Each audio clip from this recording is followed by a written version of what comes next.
हमनी के संस्कृति, हमनी के संस्कार सदा रहे हमनी के साथ। भारत के महान ग्रंथ और काव्य सब के संपूर्ण संकलन सब्सक्राइब करें तिलक। अच्छा भाई, तू खुद हमरा सामने आ गईला। हम तो हमेशा तोहरा सामने रही कंस, खाली तू हमके पहचान लेना। हम तोहके बार बार अपन शरण में आवे के अवसर प्रदान कैली। अब तोहार पाप के घड़ा भर गईल है कंस। ई तोहार अंतिम समय है। अबहियो फेंक दा अपन ई खड्ग और हमार शरण में आ जा।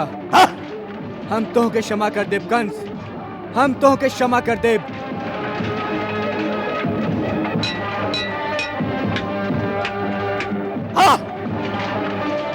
कंस के झुके खातिर कहता रे, ए महाबली कंस के।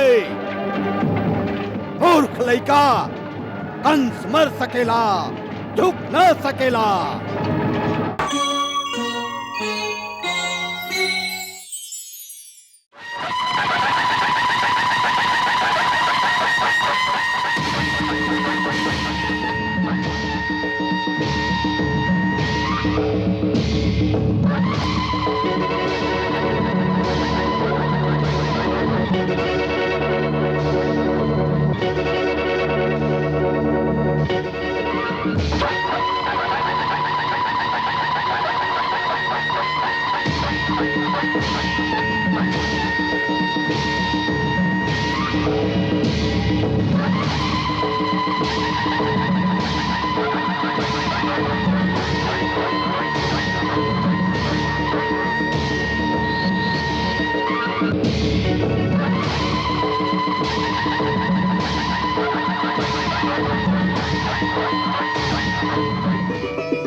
आई महाराज, चली।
जा गजराज, आज राजभक्ति दिखावे के अवसर बा, चूकी हम मत जा।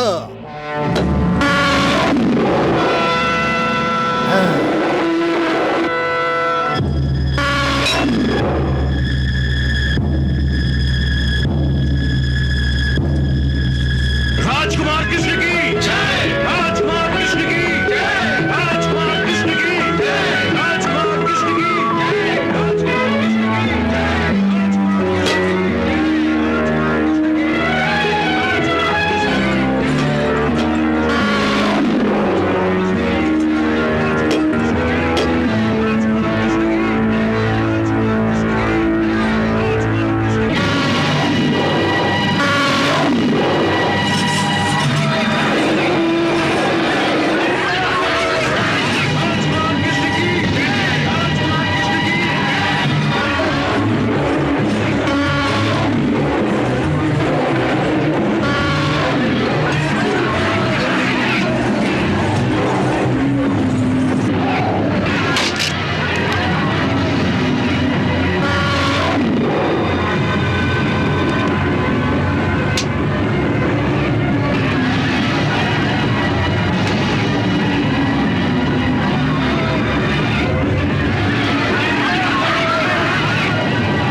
कान्हा।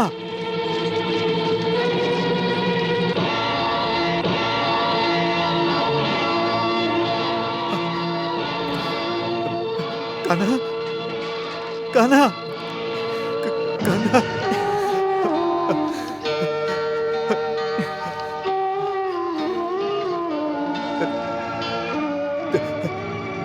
तोके तोके कोनो चोट तो नाइल ना? ना बाबा, बिल्कुल कुछ ना भइल। ई दृश्य देख के ता हमार प्राण ही निकल गेल है। हम यशोदा माई के हाथ के माखन खैले हैं बाबा। ई हाथी हमार का बिगाड़ सकत रहे।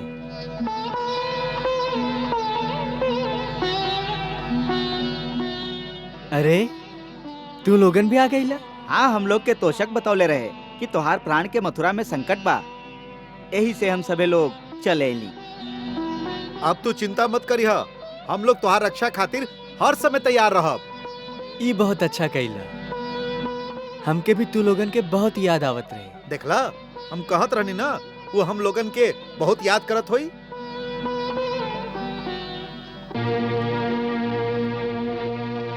बाबा, माई कैसे नहीं?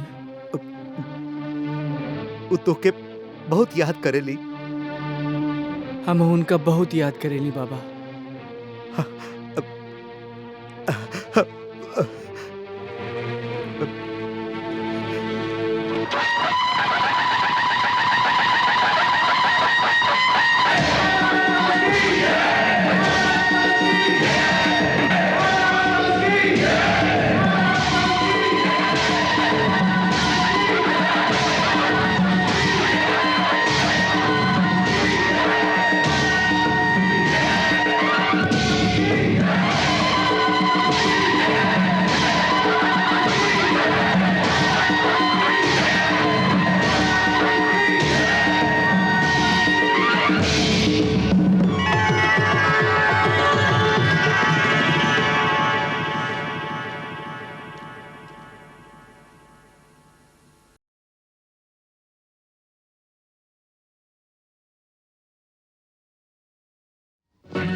महाराज, वो कवलिया पिठ हाथी के मुआ डरलस।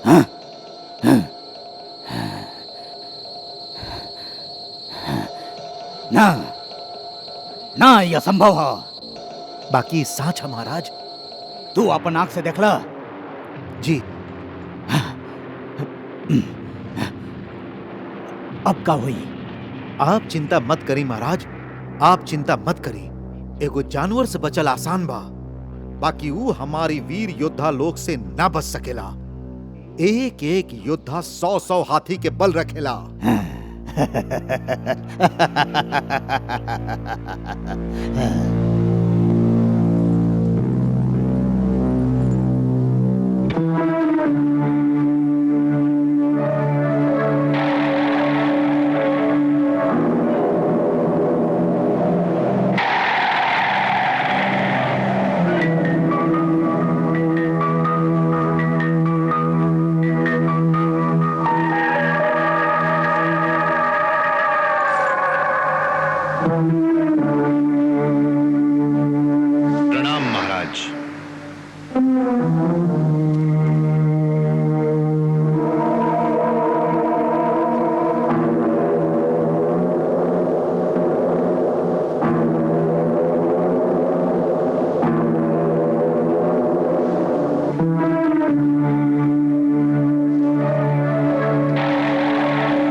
आई गोकुलपति आई।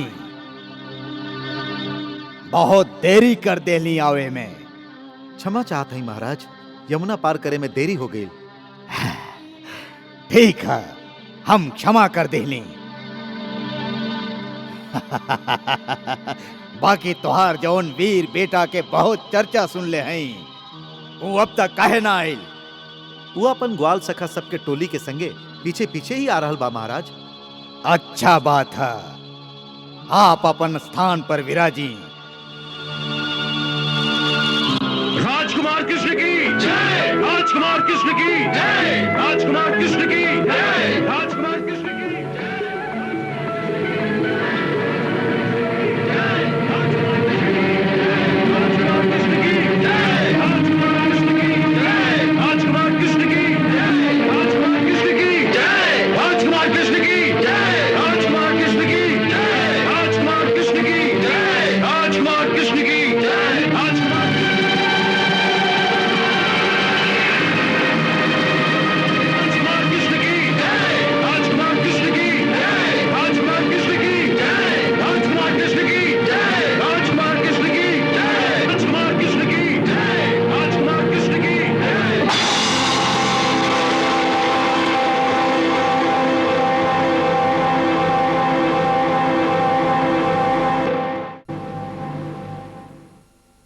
विस्मित सभा अवाक जन, पलक पर नहीं एक, चित्र लिखे से रह गए सभी कृष्ण को देख।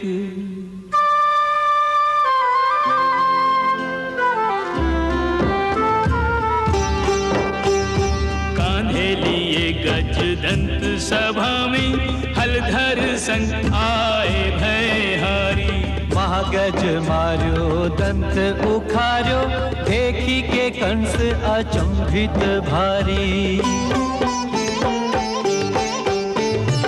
अपनी अपनी अंतर दृष्टि से, अपनी अपनी अंतर दृष्टि से देख रहे प्रभु को नर नारी। भावना जैसी रही जिनके मन, प्रभु मूरति तिन तैसी निहारी। भावना जैसी रही जिनके मन, प्रभु मूरति तिन तैसी निहारी।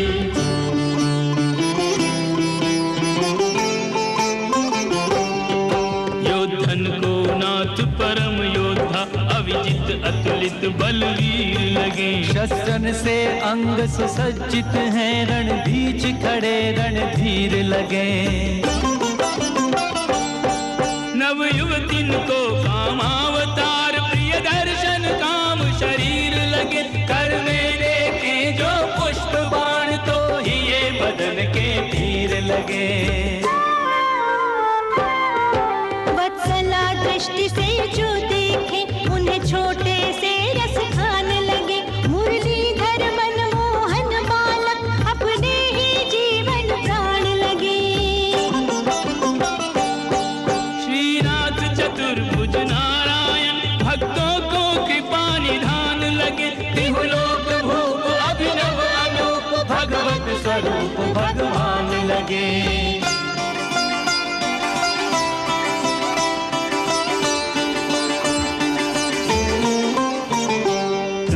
कुटिल खल कामी कंस को हरने दे जमराज दिखाई। काल कराल महाविकराल, गदा लिए हाथ खड़े हरिराई। कृष्ण और कंस है आमने सामने, कृष्ण और कंस है आमने सामने। तीनों लोग रहे अकुलाई, कृष्ण और कंस में है जदुवंश में, धर्म और पाप की आज लड़ाई।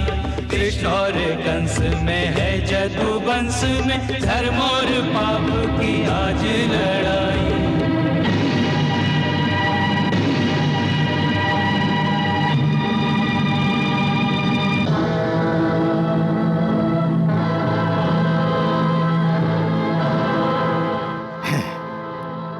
पहला बार कोनो राज्य सभा में आयल बाड़ा।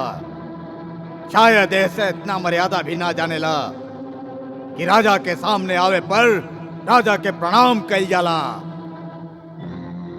राजन, ये मर्यादा तो उनका खातिर होला जे राजा से कुछ याचना करे आवेलन, कुछ मांगे आवेलन। बाकी हमके तो स्वयं आप अक्रूर जी के संगे यहाँ आवे के न्योता भेजले रहे, और फिर मथुरा में प्रवेश करे से पहले हमके आपके राजपत्र भी मिल गए रहे, जेह में लिखल रहे कि मथुरा में हमार स्वागत बा।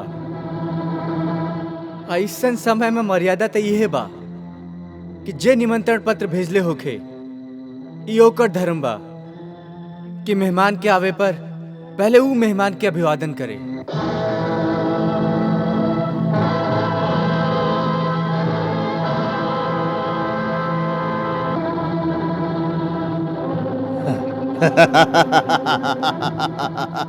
वाह, तुहार वाक चतुराई से हम प्रसन्न भइली।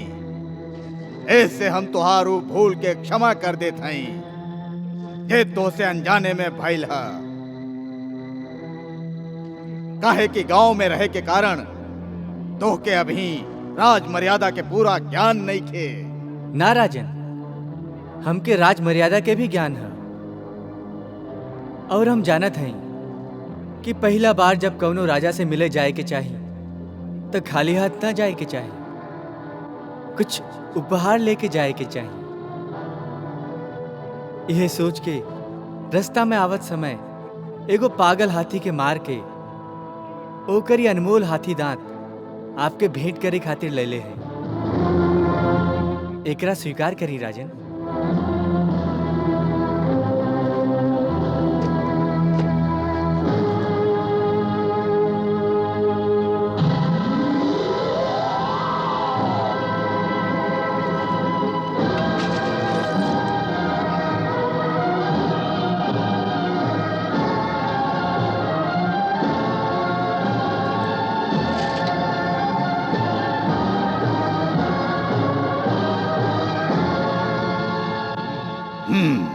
वाह, एकरा कहल जाला वीरता। हाँ, एकरा से सिद्ध होखेला कि हम आज तक तुहार वीरता के जे किस्सा सुन ले रही वो झूठ ना रहे। हमके गर्व बा कि हमार राज्य में तोहरा जैसन एगो परम वीर बालक भी बा। यही से हम मथुरा के ये महान उत्सव में आवे खातिर तो के निमंत्रण भेजले रही, ताकि देश विदेश से आयल ई योद्धा वीरन और मथुरा के प्रजा के सामने तो के परम वीर पदवी प्रदान करके तुहार राजकीय सम्मान कइल जाए। बाकी ओ सम्मान समारोह से पहले हम चाहत हई और यहाँ बैठल सभे लोग जरूर चाहत हुई हैं कि जेकर वीरता के इतना चर्चा आपन कान से सुन ले बाड़न, ओकर वीरता के एक प्रदर्शन आंख से भी देखल जाए। ऐसे हम आपन और दूसरा राज्य से भी 4 चोटी के पहलवान के बुलैले हैं।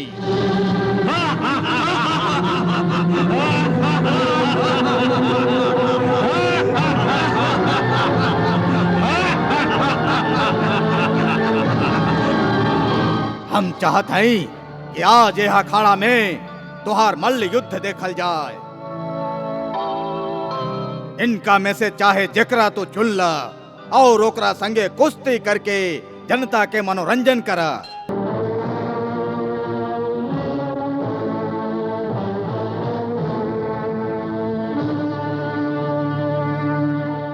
आज तो हम मथुरा के उत्सव देखे आयल हैं राजन, कुछ दिखावे ना आयल हैं।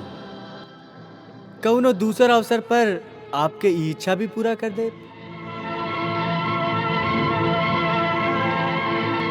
एकरा से अच्छा कौनो दूसरा अवसर कब आई? देश विदेश से इतना लोग फिर कब इकट्ठा हुई हैं?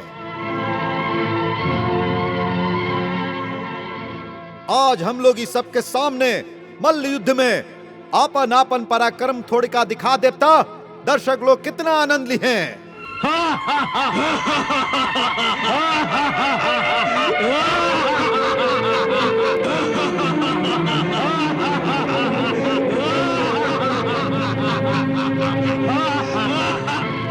और यदि हमके देख के तो के डर लागत होके तो दूसर बात है, सबके सामने हाथ जोड़ के माफी मांग लो, हम तो के छोड़ दे।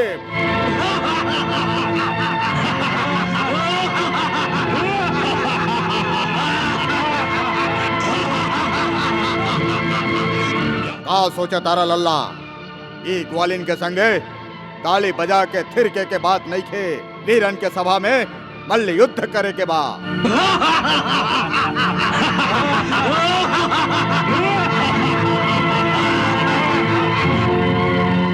ऐसा लागत बा मुष्टि भैया कि गोपी ग्वाला सबके सामने ही आपन पराक्रम दिखा सकेलन।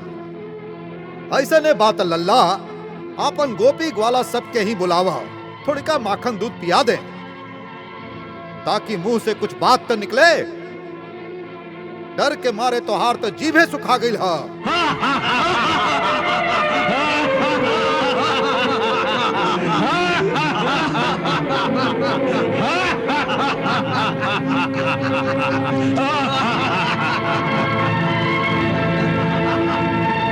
अरे कुछ बोला तो सही, वीर कहावे वाला की शोभा ना देला कि एगो चूहा की लेखा ऐसे दुम दबा के ठाड़ रहे। वीर ऊ होखेला जे ताल ठोक के सामने आ जाला, या फिर कोशाल ठीक कहला। तोहार बहादुरी के ऊ सगरे चर्चा खाली एगो ढकोसला बा, ओकरा में कौनो सच्चाई नहीं खे।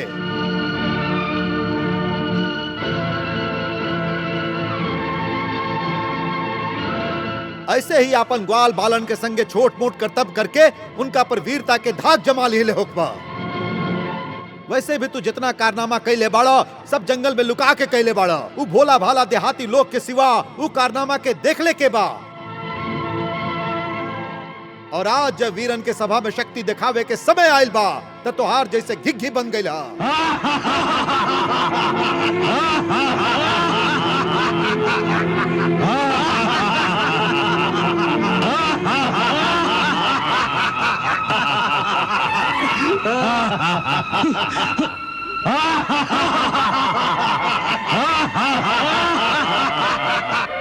हे मल्ल शिरोमणि,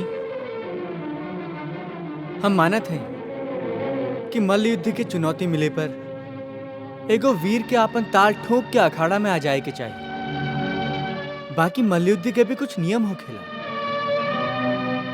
पहला तो ये है कि मल्ल युद्ध हमेशा दुगो बराबरी वाला में होखेला। हमारा और आपके बराबरी कैसे हो सकेला? हम एगो छोट सा लड़का हैं और आप मल्ल युद्ध विशारद हैं। आपके विशाल काय के सामने तो हमार शरीर एक चौथाई भी नहीं खे।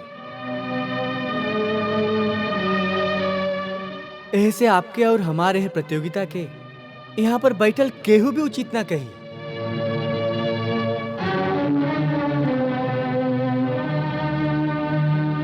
कृष्ण ठीक कहा तारन, ये लड़ाई उचित नहीं थे। एगो छोट लड़का के संगे ऐसन महामल्ल के कुश्ती नियम विरुद्ध हा। ये अन्याय है, ये अन्याय है, अन्याय है, अन्याय है, अन्याय है, ये अन्याय है, ये अन्याय है, ये अन्याय है, ये अन्याय है, ये अन्याय है, ये अन्याय है, ये अन्याय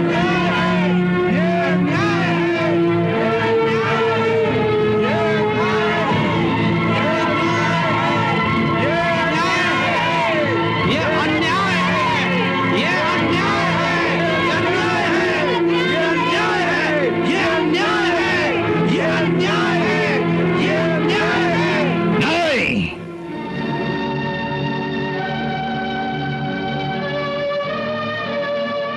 ई कौनो हाल में अन्याय नहीं खे। वीरता के कौनो आयु ना होला। सांप यदि छोटा होखे तो कर विष कम जहरीला ना हो जाला। एगो छोट चिंगारी सगरे जंगल के जरा दे बेली। ऐसे यदि अपना आप के परमवीर योद्धा कहे के दावा करेला तो एकरा सगरी जनता के सामने ए अखाड़ा में ओकर प्रदर्शन करे के चाहिए। इस सरासर अनुचित बा, एकरा हम स्वीकार ना कर सकत हई। महाराज, आपके आंख के सामने ये अन्याय हो रहल बा। राजा होके के नाते आपके यह धर्म बा कि राज्यसभा में एगो नन्हा लड़का के संगे घोर अन्याय मत होके दी। ना क्रूर, हम तो से सहमत ना हई।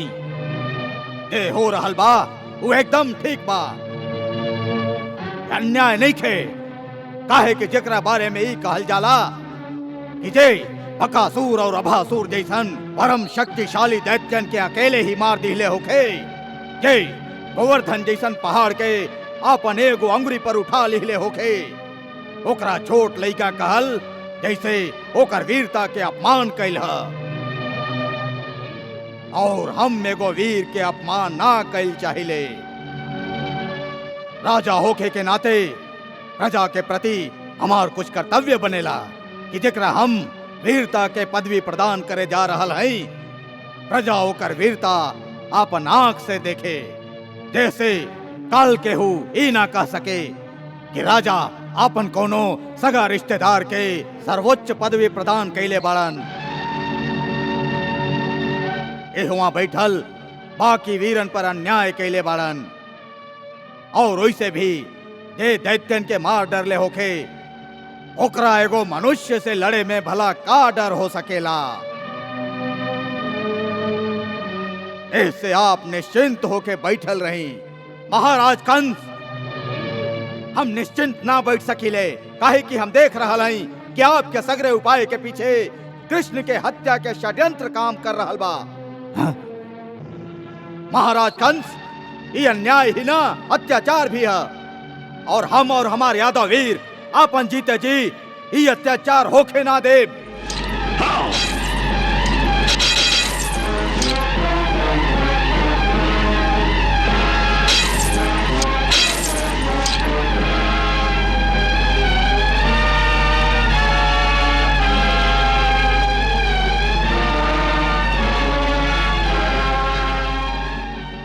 अक्रूर जी, आप लोग आपन आपन तलवार वापस म्यान में डाल दी। एकर जरूरत नहीं थी।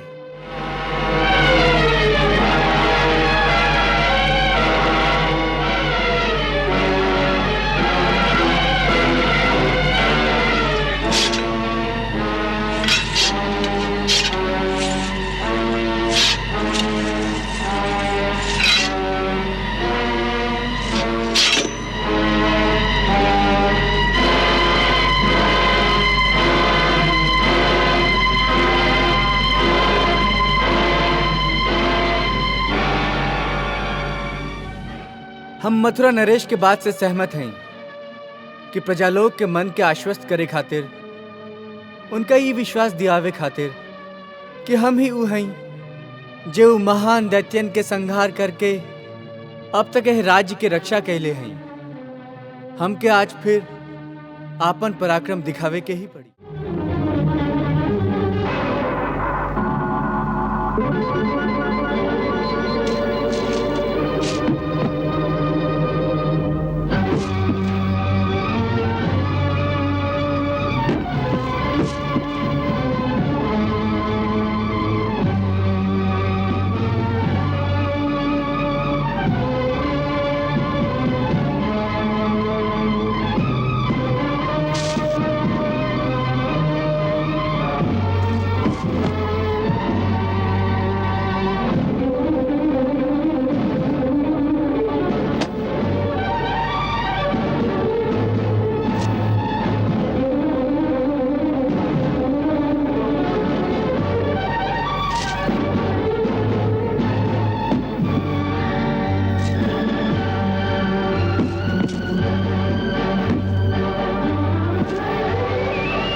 देखत का बड़ा, ये दोनों के टुकड़ा टुकड़ा कर दा।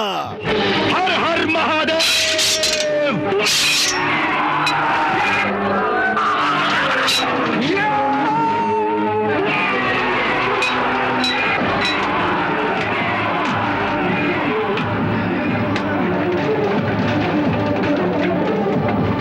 अच्छा भाई, तू खुद हमरा सामने आ गईला। हम तो हमेशा तोहरा सामने रही कंस, खाली तू हमके पहचान लेना। हम तोहके बार बार अपन शरण में आवे के अवसर प्रदान कैली। अब तोहार पाप के घड़ा भर गईल है कंस। ई तोहार अंतिम समय है। अबहियो फेंक दा अपन ई खड्ग और हमार शरण में आ जा। हम तोहके क्षमा कर देब कंस, हम तोहके क्षमा कर देब।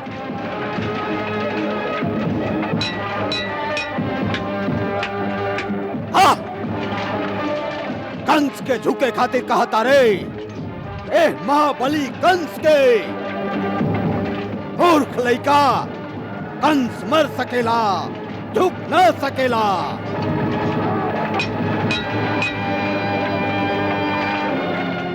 अच्छा बात है, तब मृत्यु खातिर तैयार हो जा कंस। देकर मृत्यु हमार या तुहार। हाँ?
लक्ष्य कंस उद्देश्य कंस कृष्णावतार का कंस ही कारण।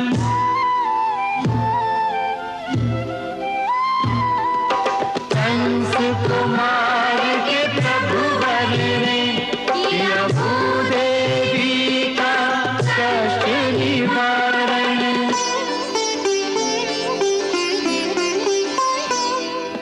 प्रमुख हेतु वह पूर्ण हुआ जिस हेतु किया हरि नर्तन धारण। कृष्ण के हाथों सदगति पाई कंस का भाग्य नहीं साधारण। कंस का भाग्य नहीं साधारण।